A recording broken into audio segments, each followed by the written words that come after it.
فكلي واشربي وقري عينا فإما ترين من البشر أحدا فقولي إني نذرت للرحمن صوما. Hi everyone, Assalamu alaikum. I hope you're doing well. Thanks for joining the Islamic Mary podcast. In this season, we want to focus on Maryam in the Qur'an.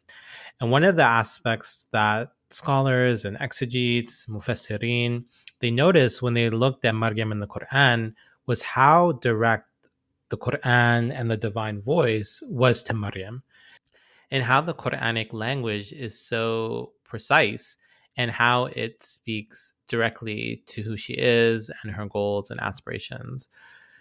So, one of the challenges of God and spirituality in my teaching and when I talk to students and community members is that they have this notion of God being distant and far.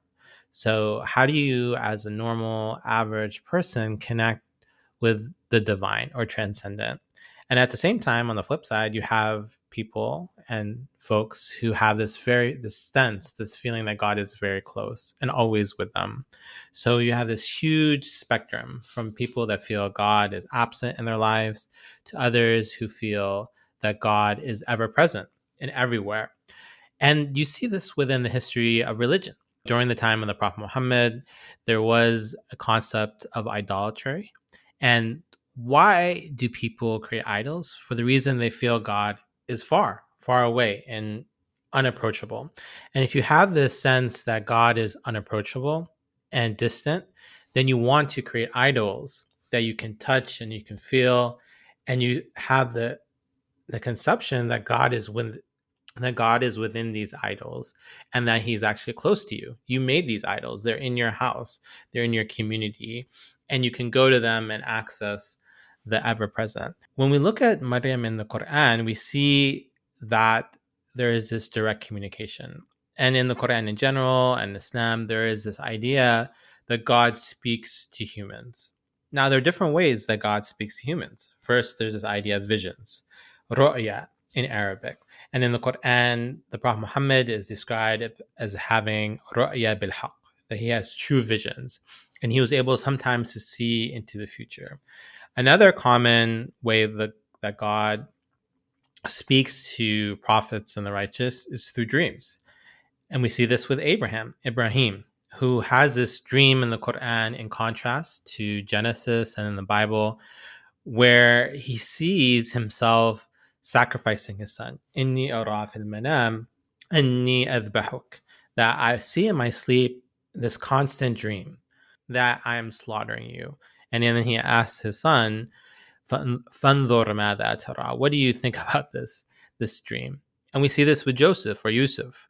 In the beginning of that chapter in the Quran, Yusuf, he comes to his father, Yaqub, Jacob, and says, "Ra'aytu ahada ashara kawkaba." He says, I see 11 planets, wa shamsa wal qamara, and I see the sun and the moon. Ra'aytuhum li sajidin. I see them all bowing down to me. So this idea that he saw in his sleep, that when he was trying to rest, God was speaking to these righteous individuals. Now, when we look at the chapter of Maryam and we look at the story of Maryam, we see that angels are actually speaking directly to her. And many commentators were astounded by this fact, that Maryam had access to the divine voice and to divine messengers. So when you look at chapter 342 of Ali Imran, we see that the angels actually speak directly to Maryam. The angel said to Mary, "Mary, God has chosen you and made you pure. He has truly chosen you above all women. Mary, be devout to your Lord. Prostrate yourself in worship. Bow down with those who pray." And when we look at the Arabic is very direct and profound. That it says, "Inna Allah istafaki wa tahharaki wa istafaki ala nisa al-alamin." That in the Arabic, we see that there is this suffix of either ka or ki or kum, depending on who you're speaking to. And if you're speaking to a man and you're trying to have a possessive suffix, then you would say ka. This is your book, kitabuka. But if you're trying to say that this book is yours and you're speaking to a woman, you say kitabuki. And here it's explicit in this particular verse that Maryam is the one that's addressed. And you have three different examples of ki. Istafaki, watahharaki, wastafaki ala nisa al-alamin. Now, when we look at this unique direct communication where the malaika, the angels, are coming to her and saying, you have been chosen and you've been purified and you've been chosen above all women, we see a connection with other Qur'anic women. For instance, in this chapter of our Surah Al-Qasas, of the stories, we see that the mother of Moses, Jochebed in the biblical tradition, she's also has this unique connection with God, where God directly speaks to her and her concerns. So when we read that chapter, it says, we inspired Moses' mother, saying, suckle him, and then when you fear for his safety, put him in the river. Do not be afraid and do not grieve, for we shall return him to you and make him a messenger. And the Arabic, once again, because of its unique construction, in English we say you, and you could be a man or a woman. But in Arabic, you either say anta or anti to talk to a man or a woman. So you have a second person address that can be either feminine or masculine. And as it says, وَأَوْحَيْنَا إِلَى أُمِّ مُوسَى أَنْ أَرْضِعِهِ. So it's clear here that the word wahi is used. So we inspired her to nurse Moses. فَإِذَا خِفْتِ عَلَيْهِ فَأَلْقِيهِ فِي الْيَمِّ. And once again, the Quran is very direct, and the inspiration is direct to her and says, if you fear anything about him, then throw him, literally throw him into the ocean. وَلَا تَخَافِي وَلَا تَحْزَنِي. And I love this aspect of the Quran where it engages the emotions of people. It's not simply a book of commandments or dictates, but it's actually speaking to her concerns, that she is afraid of her child. She's going to be sad when she is separated from him. And the Quran acknowledges this and speaks directly to her concerns. Inna raduhu ilayki وَجَعِلُوهُ مِنَ الْمُرْسَلِينَ. And verily we're going to return him, and once again you hear the ilayki, to you, and make him among the messengers. So the story continues, and she puts Moses into the Nile. He starts floating, and of all places, he ends up where? He ends up in the Pharaoh's palace. And in the Quran, you have another mother, the foster mother. She picks him up, and she says to Pharaoh, do not kill him. He may be of use to us, or we may adopt him as a son. And then the divine voice introducts and says, they did not know, or they did not realize what they were doing. The next day, Moses' mother felt a void in her heart.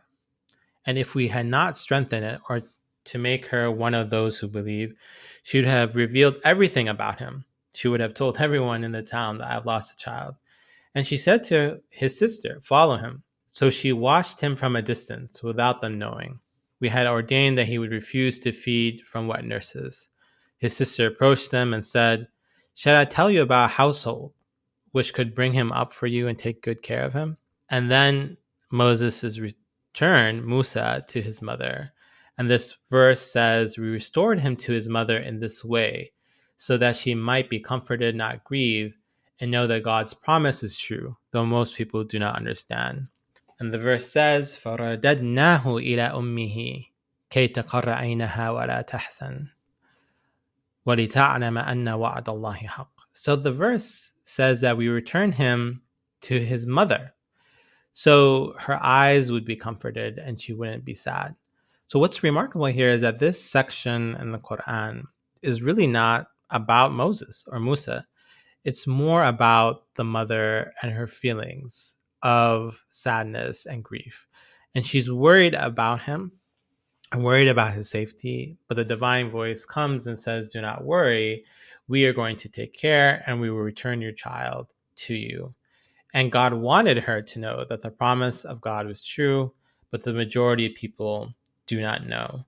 So when we look at these two mothers, whether it's Maryam or the mother of Musa, Moses, Jochebed, is that we see that both of them are introduced in the Quran before their children. And they are also directly talked about as mothers. That Moses' mother is spoken in the Quran as a character in herself. She actually puts her child into the Nile River. She worries about him. She's proactive, sends her daughter to go follow Musa. And then finally, the child is returned back to her. And that God is truthful. And that's one of the morals and lessons of the story, is that he cares and is ever watching. And we see with both of these mothers as well, there is this direct communication, that there wasn't simply a dream, or there simply wasn't a male figure that's getting the revelation and communicates it to the woman, but rather both Maryam and the mother of Musa are told what to do and how God feels about them. And this is important for me because as a teacher, an educator, and as a parent, I become more interested in this idea of direct communication. And we have a tendency in our culture and our society sometimes to communicate about people. We talk about people to other people, to the people we feel close to. We may speak about others, but not really ever directly communicate our concerns, our frustrations, our hopes, and our fears. For my children, I may talk about them to my wife or to my sisters and say, "Oh, I'm worried about this one or that one, or I don't like what she does." And as an educator, I may talk about my students. "Oh, I hate how they are texting in class, or how they are not focused as they used to be 10 years ago." And I may speak about the community that I'm part of and say, "Oh, this friend or that friend, I don't really like them as much as this one." But I've tried to, in my own personal life, to be more direct and actually speak to my students. And when they do something that I'm worried about, that I'm concerned, that I talk about my own emotions, my own fears. When I see my kids do something I don't like, sit down and talk to them, not in the sense of blaming or complaining, but the emotions that I'm feeling. And I think direct communication is important because it's connected to the idea of intimacy. That if someone is talking to you in a direct manner, even if they're upset or frustrated, they're showing in one particular way that they care about you, that they want something for you, and they want a better relationship. And we see in these verses that God in the Quran speaks directly to these women. The first example is telling Maryam that you're unique, you're special, you're not like everyone else, that God chose you and he purified you and elevated you among other people.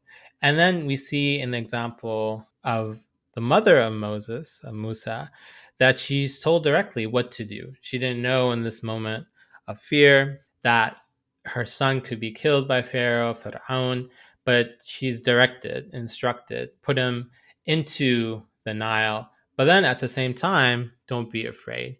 Don't be sad, because ultimately we're going to return him back to you. So there is this intimacy that develops between these Quranic figures and God, that God is watching over them, taking care of them, and knows how they feel in relationship, whether it's to their children or their community.